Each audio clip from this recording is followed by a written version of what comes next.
नमस्कार, मैं पंडित मनीष अवस्थी, ज्योतिषाचार्य। देखिए, 2 अक्टूबर 2024 आश्विन मास की कृष्ण पक्ष की अमावस्या तिथि दिन बुधवार को कंकणाकृति सूर्य ग्रहण पड़ेगा। ये ग्रहण हस्त नक्षत्र और कन्या राशि में होगा। यानी ग्रहण के समय सूर्य की स्थिति हस्त नक्षत्र के द्वितीय चरण में होगी, चंद्रमा भी हस्त नक्षत्र के द्वितीय चरण में होगा और केतु भी इस समय कन्या राशि में ही संचारशील है और ठीक 7वीं राशि यानी मीन राशि में राहु संचारशील रहेंगे। अब यह ग्रहण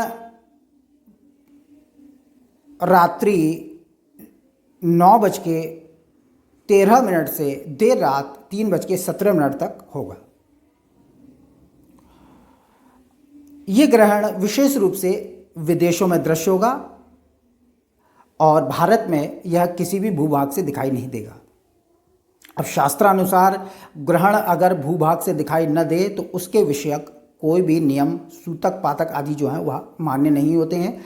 इसलिए इस ग्रहण के चलते किसी भी मंदिर आदि के जो कपाट होते हैं वह बंद नहीं किए जाएंगे, कोई भी विशेष नियम लागू नहीं होगा।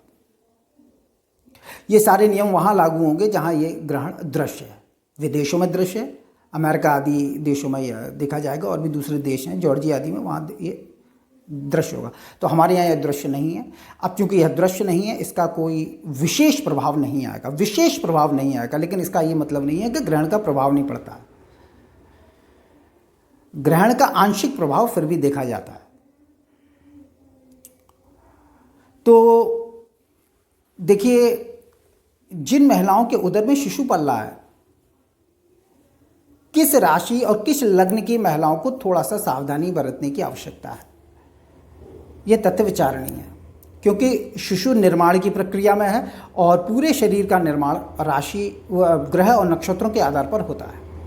ये पूरा शरीर पंचतत्वों से निर्मित हुआ है, अग्नि, वायु, जल, पृथ्वी और आकाश, और इन्हीं सब के जो प्रतिनिधि जो होते हैं वह हमारे ग्रह माने गए हैं। तो शिशु निर्माण की प्रक्रिया है, ग्रहण पड़ रहा है और यह कंकणाकृति सूर्य ग्रहण होगा। और इस कंकणाकृति सूर्य ग्रहण में खग्रास सूर्य ग्रहण की स्थिति भी बनेगी। यानी कहने का मतलब ये पूरा पिंड सूर्य का काला हो जाएगा जहां यह दृश्य है। और फिर एक स्थिति कंकणाकृति होगी। कंकणाकृति का मतलब होता है कि मध्य भाग में, सूर्य के पिंड के मध्य भाग में काला होगा और आसपास एक रिंग दिखाई देगी। एक चूड़ी की आकृति, एक कंगन की आकृति बनेगी। इसको कंकणाकृति सूर्य ग्रहण कहा जाता है। तो ये विशाल समय को लिए हुए ग्रहण है, लगभग 6 घंटे का ग्रहण होगा। विदेशों में दृश्य, भारत में दृश्य नहीं है। लेकिन फिर भी चूंकि ये बड़ा ग्रहण है, लंबा ग्रहण है, तो इसका प्रभाव समस्त भूमंडल पर न्यूनाधिक रूप से पड़ेगा। अब चूंकि हमारे यहाँ तो दृश्य है नहीं, तो हमें तो बहुत विशेष सावधानी बरतने की आवश्यकता नहीं है, कोई नियम आदि लागू नहीं होगा।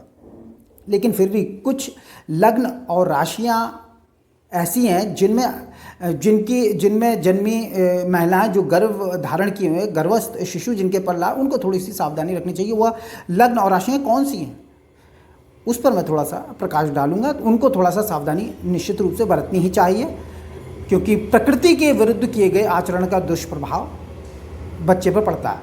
और ग्रहण तो पड़ेगा, ठीक है, भारत में नहीं दिखाई दे रहा है, लेकिन इसका असर आ सकता है। तो पहली राशि जो है वह है कन्या राशि। चूंकि यह ग्रहण हस्त नक्षत्र और कन्या राशि में पड़ रहा है, तो जिन महिलाओं का जन्म हस्त नक्षत्र और कन्या राशि में हुआ है उनको थोड़ा सा सावधान रहने की आवश्यकता है। और ग्रहण या किसी भी गोचरीय ग्रह का प्रभाव सिर्फ राशि से नहीं पड़ता है, लग्न से भी पड़ता है। तो कन्या राशि और कन्या लग्न में जिनका जन्म हुआ उनको थोड़ा सा सावधान रहने की जरूरत है, जिनके उदर में शिशु पल रहा है।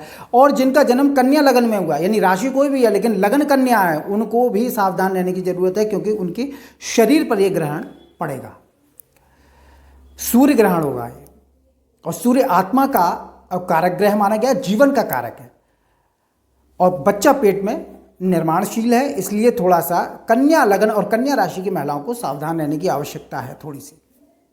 थोड़ा सा संयम से बरतें, वो मैं आगे बताऊंगा थोड़ा सा। अब जो दूसरी राशि और लग्न पड़ती है, अगर इसमें जन्मी महिलाएं गर्भ धारण किए हुए हैं तो उनका थोड़ा सा सावधानी रखनी चाहिए। वह है मिथुन राशि। मिथुन राशि से यह ग्रहण चौथी राशि में पड़ेगा। राशि या लग्न से चौथा ग्रहण अशुभ होता है, यह हृदय स्थल पर पड़ेगा, तो चौथा ग्रहण इसको शुभ नहीं माना गया। इसलिए मिथुन राशि या मिथुन लग्न की महिलाओं को थोड़ा सा सावधानी रखनी चाहिए, क्योंकि ये चतुर्थ स्थल में पड़ेगा जो नेष्ट प्रभाव दिखा सकता है। अब जो तीसरी राशि है वह राशि आती है तुला। तुला राशि से 12वीं राशि में ग्रहण है, यानी कन्या राशि में ग्रहण पड़ रहा है। तुला से द्वादश राशि में ग्रहण है। तो जिनका जन्म तुला लगन या तुला राशि में हुआ है वह महिलाएं थोड़ा सा सावधानी रखें, क्योंकि 12वां ग्रहण भी शुभ नहीं होता है, ये नुकसान दिखा सकता है। तो इसलिए गर्भस्थ महिलाएं यानी गर्भस्थ शिशु जिनके हैं वो थोड़ा सा सावधानी रखें। तुला लगन और तुला राशि की महिलाएं। चौथी राशि पड़ती है कुंभ। कुंभ राशि, तो कुंभ लग्न और कुंभ राशि की महिलाओं को थोड़ा सा सावधानी रखने की जरूरत है। यानी कि कहने का मतलब कुल ये लब्बो लुभाओ कि हस्त नक्षत्र और कन्या राशि की महिलाएं, मिथुन लगन और मिथुन राशि की महिलाएं, तुला लगन और तुला राशि की महिलाएं और कुंभ लगन और कुंभ राशि की महिलाओं को विशेष सावधानी रखने की थोड़ी सी आवश्यकता पड़ेगी, क्योंकि ग्रहण का प्रभाव व्यवहार में देखा जाता है। अब क्योंकि दृश्य नहीं है इसलिए नियम तो कोई लागू नहीं होगा, विशेष सावधानी बरतने की आवश्यकता नहीं है। लेकिन जिन महिलाओं के उदर में शिशु पल रहा उनको थोड़ा सा सावधान होना चाहिए, क्योंकि उनके असर आ सकता है और ग्रहण का प्रभाव थोड़ा बहुत पड़ता है। विशेष प्रभाव वहाँ जहाँ दृश्य और जहाँ दृश्य नहीं है वहाँ असर आता है। विशेष रूप से बड़ा ग्रहण है, सूर्य ग्रहण है, और ये लगभग 6 घंटे का ग्रहण होगा। इसलिए थोड़ा सा इन राशि और लग्नों में जन्मी महिलाओं को थोड़ा सा सावधानी रखने की आवश्यकता है।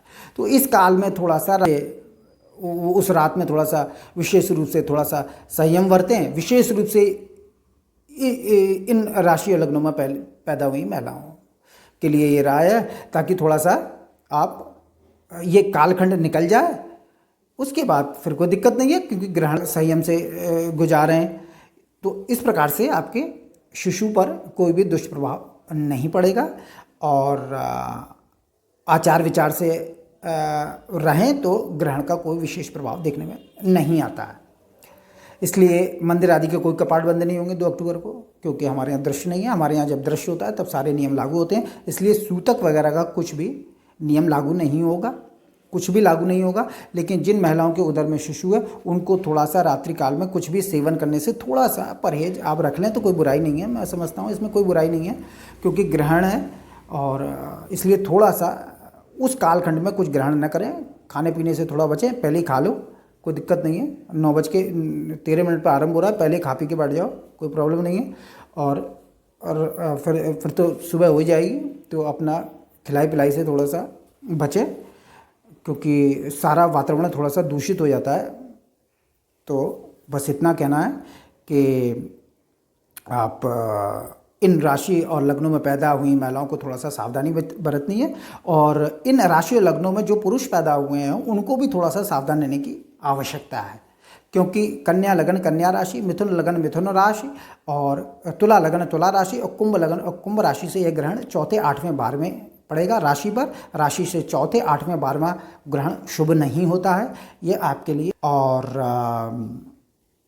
ये जो वृषभ, सिंह और मकर राशि के लिए यह मध्यम फलदायी हो सकता है, और मेष, कर्क और वृश्चिक और धनु राशि के लिए यह ग्रहण शुभ फलदायी होगा, क्योंकि यह ग्रहण राशि से तीसरे, छठे, 10वें, 11वें में इन राशियों से पड़ रहा है।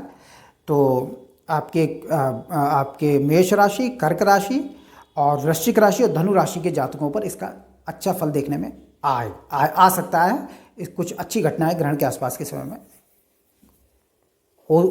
होने की संभावना है, और बाकी राशियों पर यह मध्यम फलदायी। कर्क, वो कन्या, मिथुन, तुला और कुंभ राशि पर यह नेष्ट प्रभाव दिखा सकता है, तो थोड़ा सा सावधानी बरतें। और बाकी यही जानकारी आपको देनी थी।